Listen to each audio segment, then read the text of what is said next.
Hello, everyone. Thanks for joining us.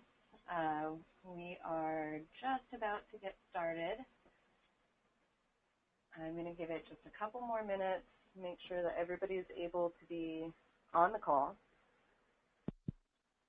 And let's see, if anybody's having trouble hearing me or any technical difficulties, let me know. Use the chat box in the control panel on the right-hand side, right down here. Otherwise, we'll give it one more minute and then we'll jump right in.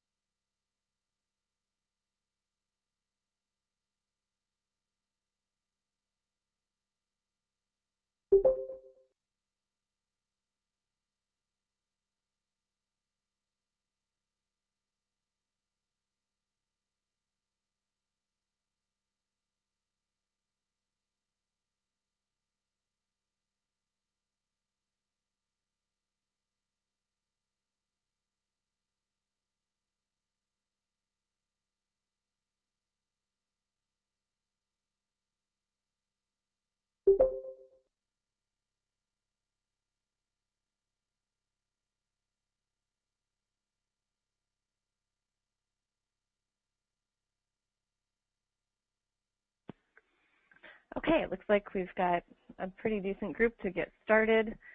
Welcome to our Navigating Housing and Urban Development's Continuum of Care Notice of Funding Availability webinar from the National Network for Youth.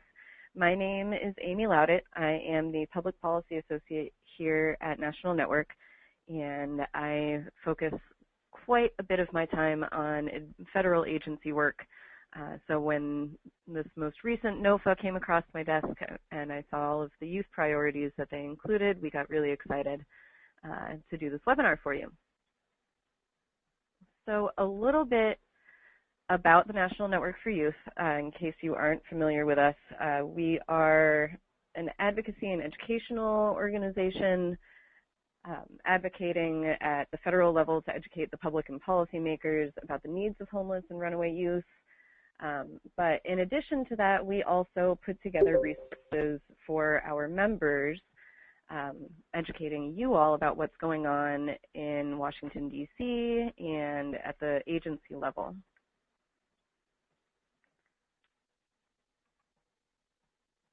So our roadmap for today, we're going to do a quick overview of what the Nofa is and kind of just the basic breakdown of consolidated application.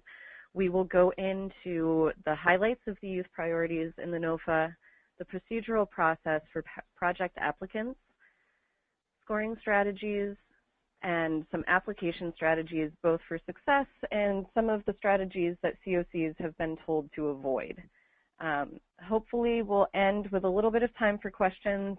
Rest assured, if we run out of time for questions to be answered live, I will absolutely provide my email address, and I will leave the webinar open in order for folks to type their questions into the chat boxes.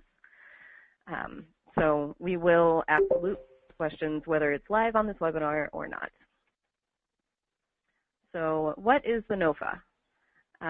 The U.S. Housing and Urban Development's Notice of Funding Availability for Continuum of Care programs, and this funding primarily goes towards, and this is not an exhaustive list, you'll see, permanent supportive housing, rapid rehousing, supportive services only, and this year with an emphasis on using those funds for coordinated entry as well, and the Homeless Management Information System administration, as well as existing youth transitional housing. So we're excited to see some of those things pop up as far as what COC funding can be used for. So the overall policy priorities funded by the Nofa are strategic resource allocation, and I want to pause here to go into a little bit of what that means because it is relevant to you as youth service providers getting to the table and being a part of your COC's consolidated application. So what we mean by strategic resource allocation is that it includes a comprehensive review of projects meaning that they're not using, that COCs aren't using a subjective approach to reviewing and scoring project applicants. And they should be using a standardized guideline or guiding tool so that all project applicants are being graded against the same sort of standards. It also means maximizing the use of mainstream resources and partnerships. So local stakeholders, public housing agencies, philanthropic organizations, healthcare, schools, employment organizations, and employment labor boards.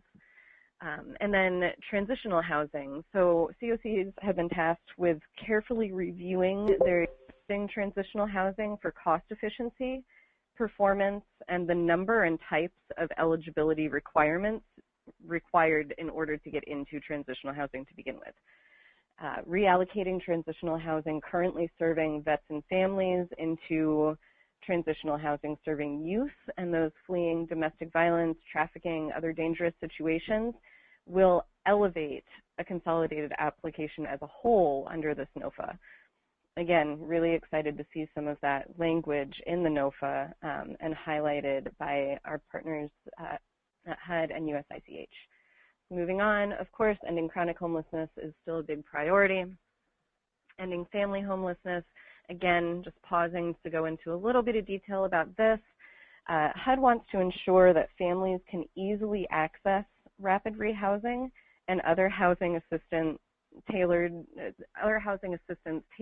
to the specific family's needs.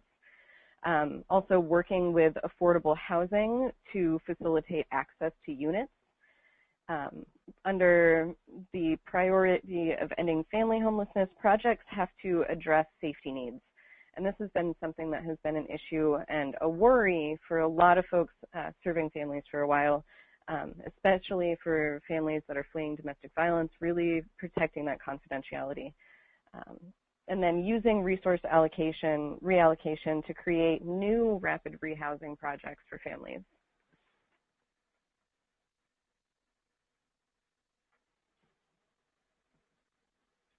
Ending youth homelessness. This is the brunt of what we're going to discuss, so we will get to that in just a second. Ending veteran homelessness, of course, still being a priority. And then, and then using the housing first approach. And we're going to talk a little bit about what that really means. So the highlights of our youth priorities, we've got youth homelessness becoming its own policy priority under this Nofa, which is new and really exciting to see in writing within that notification. The COCs really need you and your voices because they're tasked with now understanding the unique needs of youth. And for many COCs that haven't worked with many youth providers in the past, they're really at a loss here without you at the table. So really good to see that as well.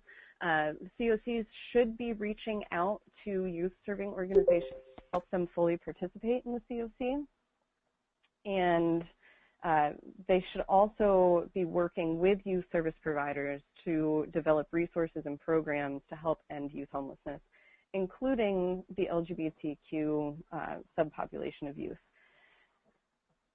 So one of the things that I want to note here, and has been in past NOFAs and is even statutory, is that as part of this development of resources programs, you should really be advocating with the COC that they need to ask to be allowed to use up to 10% of their funding for homeless youth who meet the other federal definitions, so the McKinney-Vento definition, the runaway and homeless youth definition. This covers our couch surfing youth that we often have trouble getting those eligibility requirements met for. And the programs that can serve that particular population meeting the other federal definitions of homeless youth can be served by either transitional housing or supportive services only. However, it really, really needs to be emphasized that it's up to you guys to advocate with the COC for that in their consolidated application, because if it's not asked for in the consolidated application, it won't be awarded.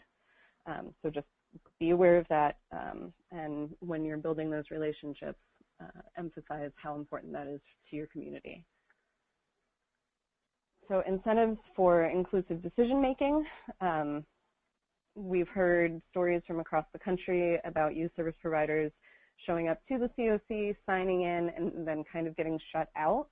And so, you know, we feel that had really hurt us when we brought your voices with us and said, this is a problem, and we need an incentive for inclusive decision-making. So this decision-making, as far as working with the families and the individuals and the youth themselves, needs to be client-centered and culturally competent. And it's important for you guys to be at that table, because without that, these COCs that haven't worked with youth, again, don't know what that cultural competency or trauma-informed really looks like on the ground. The next point being that there is a whole section of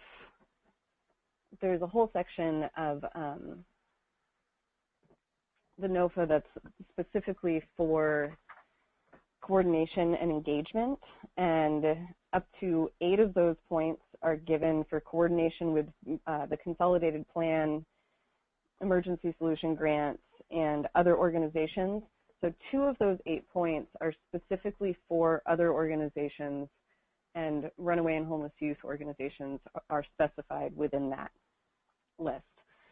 The other 6 points are for consulting and collaborating with the Consolidated Plan jurisdictions within the continuum of care.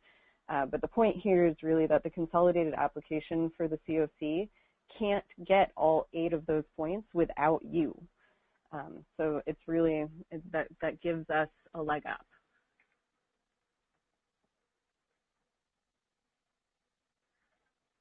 So there is a question that just came through. Will the slides be distributed? Yes. So these slides, I'm recording the session. The slides will be available in our members-only section on our website shortly after. So just a quick side note. Sorry, I forgot to mention that before. Highlights of the funding priorities. We've got youth and rapid rehousing and permanent supportive housing projects are now eligible for both reallocation money and a new housing bonus. So we're excited to see that. We'll go into both of those shortly.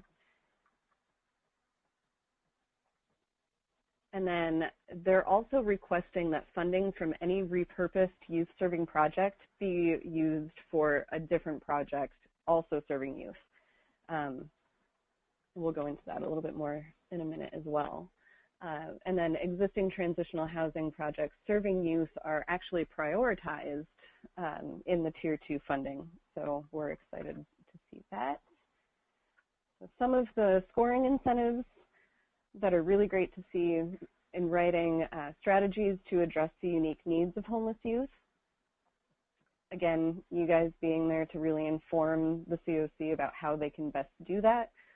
Serving youth on the streets or in other places not meant for human habitation, having a plan to increase funding, describing collaboration with schools, LEAs, homeless education liaisons, et cetera.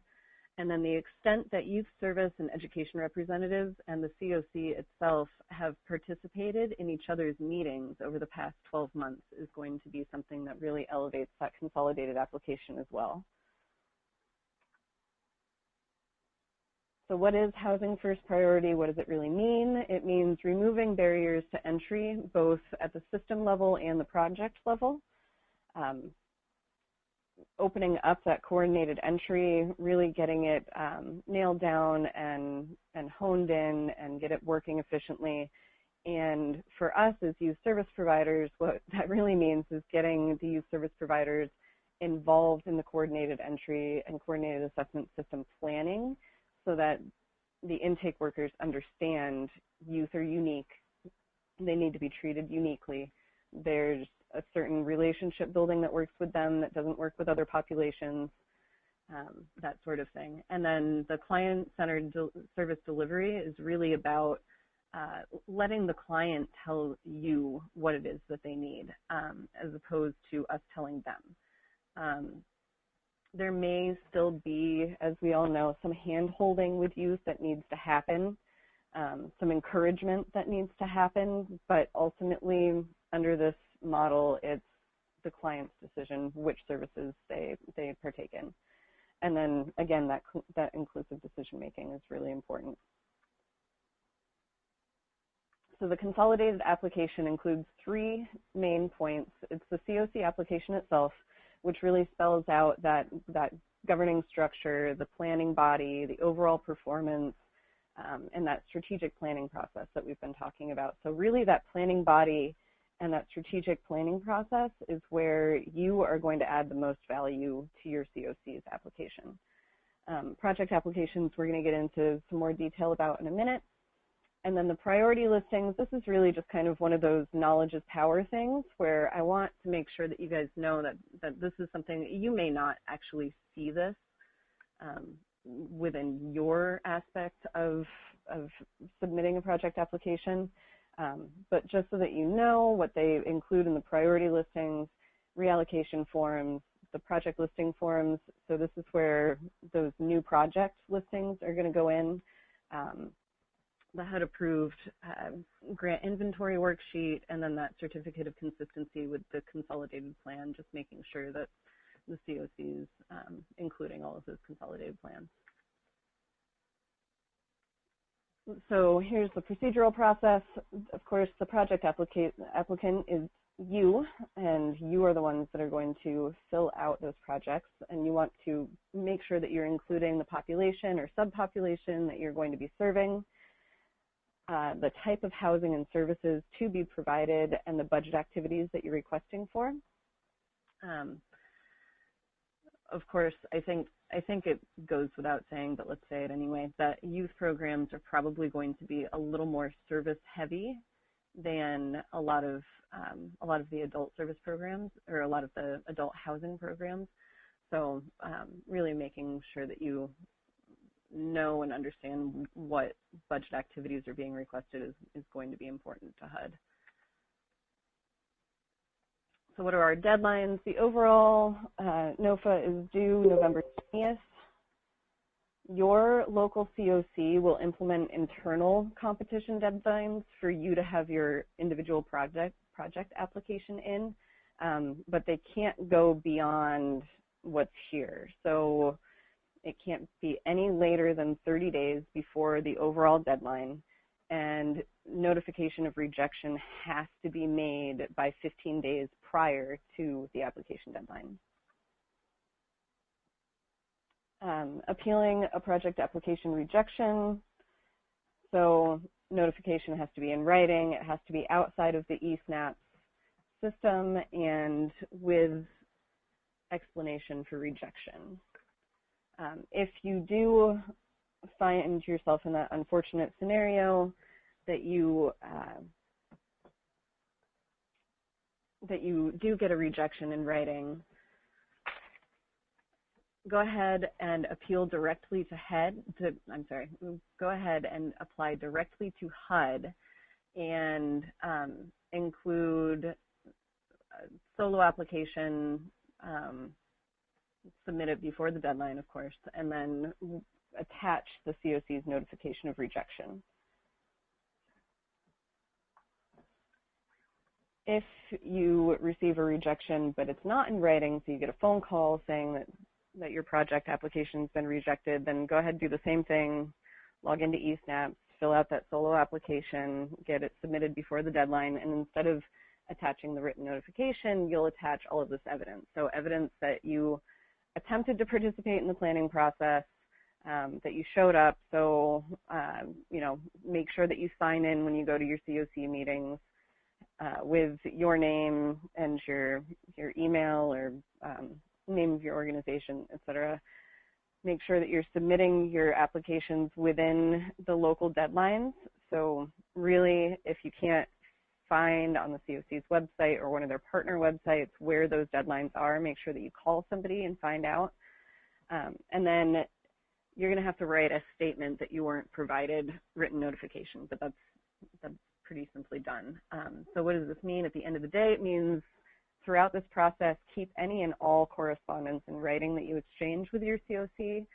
And if you call, make sure that you're logging the dates and times and who you spoke with, as well as following up on those calls in writing so that you can really show that you did everything in your power that you could to be involved. So this is another one of those knowledge is power slides, the background of the tiering and selection. Tier 1 is 85% of the annual renewal demand and can include any type of new or renewal project application.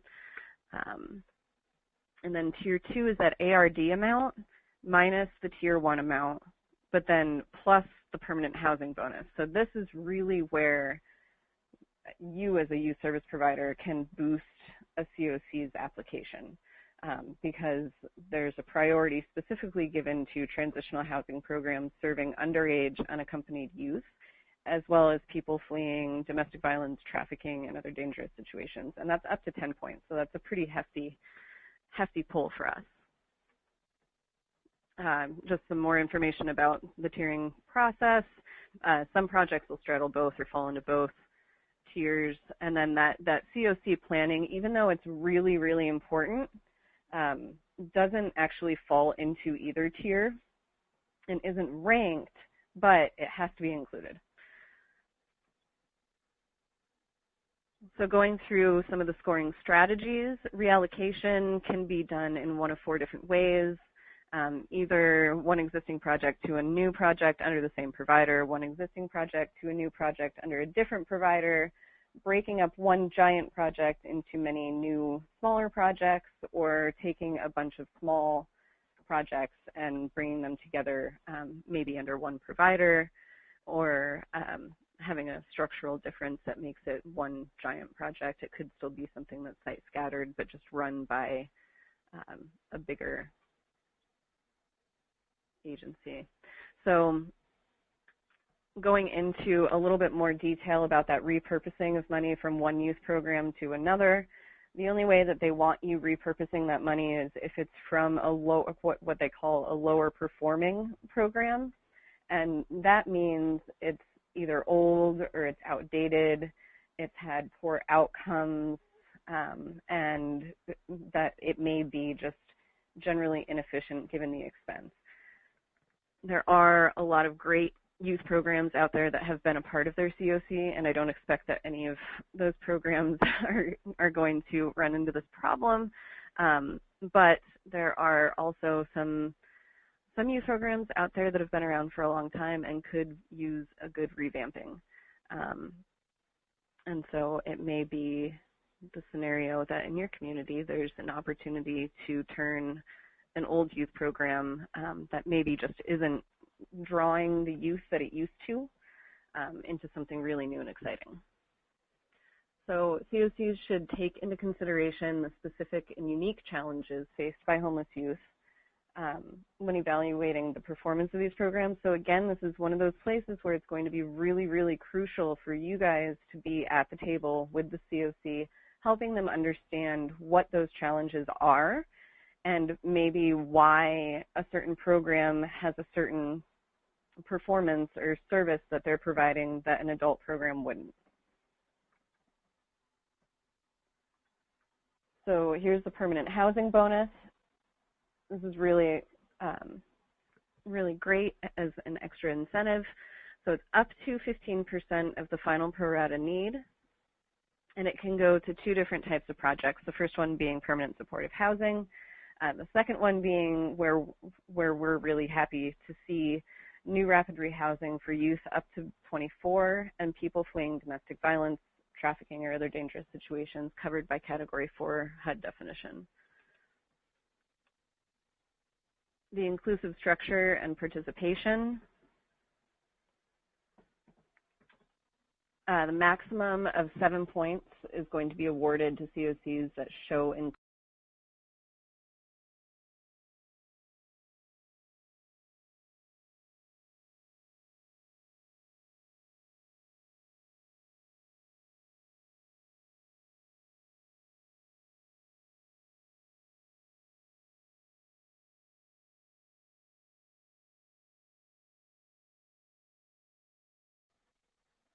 And also, it's important that they are actually considering the proposals that are coming from youth service providers, not just that, it's not just a raise and dismiss situation anymore. There's really actual consideration being given to it. So some of those scoring strategies for ending youth homelessness that we talked about before, looking at the point breakdown. So this is that same information, but broken down into the points that are allocated. That first one really being huge strategies addressing those unique needs. A COC can't really effectively do that unless they know what those unique needs are.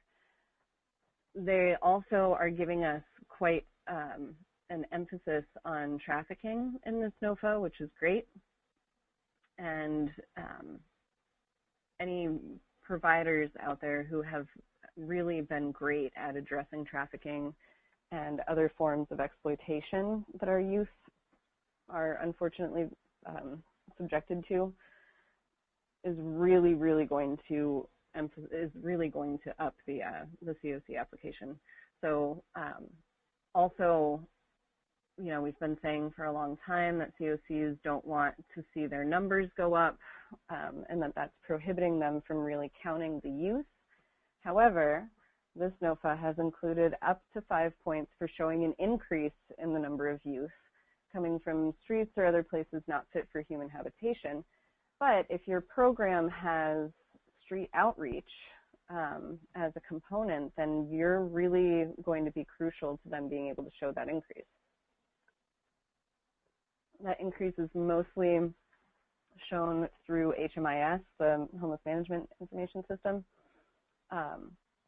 which is great for us because of the HMIS RIMUS integration. And though it has plenty of issues, and if you haven't been on any of our HMIS RIMUS calls, you really should be. There's a data subpoint in HMIS for prior residency, and that is where the recording for that increase of numbers is really coming from. Moving on, so up to 3 points for showing a proposed plan to increase funding during the calendar year, 2016, not during the fiscal year, but during the calendar year. And then a point for collaboration with schools, and then that point for that collaboration over the past 12 months with youth service providers and educational representatives. So these are the application success strategies. You really want to be able to be proactive, even though this NOFA specifies that COCs should be reaching out to you all in order to have you be involved in that planning and participation. Don't wait. Go ahead, reach out to them first, and once you start building that relationship and they see that you really are anxious and willing to put in the hard work to be a part of their COC, you can advocate to view the performance scorecards for how they're going to rank their projects, and that's definitely beneficial to you while you're filling out your project application. The reallocation of funding from projects no longer meeting the needs of populations experiencing homelessness. So if the population in your community has really changed and there is not, a program used to serve vets, but now there's a new program that's serving vets, and so that other program is just kind of empty, then you can easily advocate to reallocate the funding from that project to rapid rehousing for youth, for example, would be a great use. So youth providers are really important to the COC to show that the community is decreasing the criminalization of homelessness. There's an additional 2 points in the COC in HUD's ranking procedures. There's an additional 2 points given to communities that are decreasing the criminalization of homelessness. Now, a lot of youth providers have been doing this for a long time and decreasing their own programmatic barriers to housing and services for youth with criminal records, coming from things like truancy, loitering, tickets for riding public transportation that then, you know, they can't pay, so it turns into a warrant.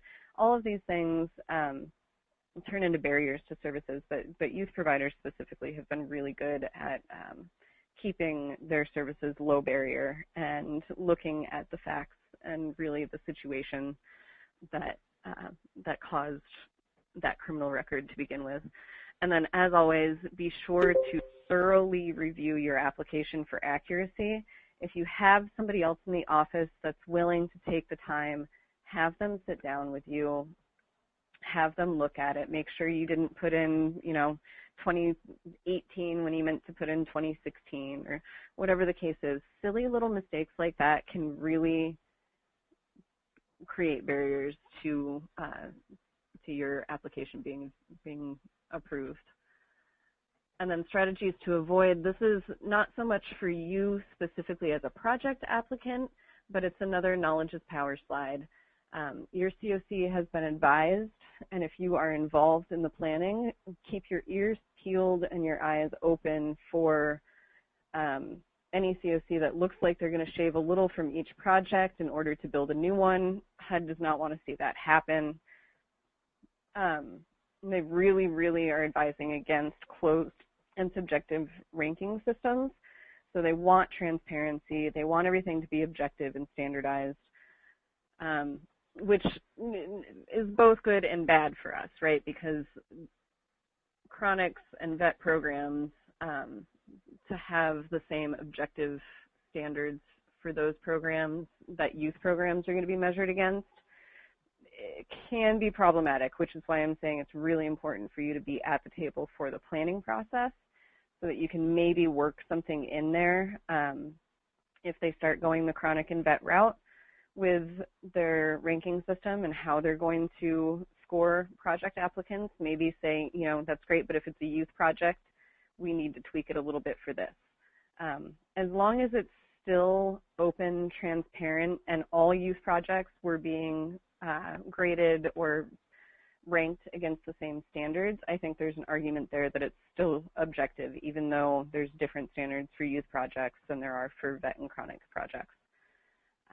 Also, never skimp on data and planning. As youth service providers, we know this. We've been saying this for a long time, but it's nice to see it being applied to everybody. And then don't ever leave money on the table. We all know with federal agencies, if you don't use the money that you're given, then it looks like you don't need that much the next year. So that's a big concern. So I just want to run through and highlight some really helpful HUD-specific resources that HUD has put out. First of all, of course, the Nofa. No webinar, no summary, no anything is ever going to take place of actually reading through the Nofa yourself. So make sure that you have a copy of that. All of the page numbers that are in these slides refer to the revised Nofa that came out, I think it was just a few days after the first one came out. Now, the revised Nofa really doesn't have anything substantively different in it. The revisions were all about internal citations and dates. So really nothing huge changed, but some page numbers. And then if you're new to the eSNAPS application system, make sure that you at least thumb through or scroll through, as the case may be, the eSNAPS features and functions. It is really helpful. It does give you screenshots, for example, of what certain things should look like on your screen, etc. The new project application instructional guide, self-explanatory. Clearly, it's for new projects, but I personally highly, highly, highly recommend that while you are filling out your first eSNAP project application, you have this open and use it as a reference. There's really no better reference to walk you through a HUD process than a HUD reference. The project application appeal process, hopefully nobody on the webinar today will have to use that, but just in case, it's there. And then if you start building that relationship with your COC and you propose an idea or you propose a project or a program maybe for inclusion in another project, and you're told that that can't be done under this Nofa, and you can't find anywhere in writing where it seems kind of subjective that that's being said, ask HUD a question. This Ask a Question tool is fabulous. It's really easy to navigate. It's very user-friendly. The link is right there. You can ask any question about the Nofa and get an answer in writing, which is really, really important and helpful, not only for you, but also for other youth service providers who may be running up against the same barrier, the same issue in their own community. So some other helpful resources. Opening Doors is hugely guiding with this Nofa. 2020 is coming up. We are within 5 years now. So COCs and HUD are really highly focused on making sure that the principles of opening doors are being included in COC applications. So knowing what USICH is saying about ending youth homelessness, they just recently released their coordinated community response document. Some of you may have been on the call with us yesterday. We co-hosted a listening session for providers to give feedback to USICH on this particular document, and it was really, really beneficial. There's definitely lots more to come after that, but it's nice to see kind of where their starting point is with it. And then the National Alliance to End Homelessness has put together actually a scoring criteria, summary and estimating tool for the consolidated application as a whole.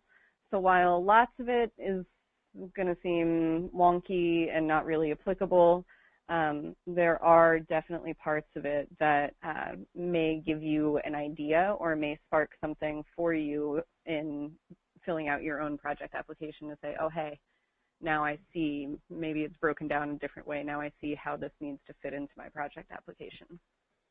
And then, as always, keep an eye out for our tools and fact sheets that we release. We just recently released the Nofa procedural fact sheet that just gives kind of the dates and really the bare bones breakdown of just the actual process of submitting a project application. So with that, we actually do have some time. So I will open this back up and start taking questions. So yes, the PowerPoint with the links will be provided. Let me get my information up there. Sorry, I thought that would happen automatically. Yeah, the PowerPoint and the links will be available for those of you who are on here but are not National Network for Youth members. Shoot me an email and I will send you just a copy of the PDF PowerPoint. And for those of you who are members, this entire webinar will be posted on our website. So at this point, I'm going to stop the recording and start fielding some of these questions.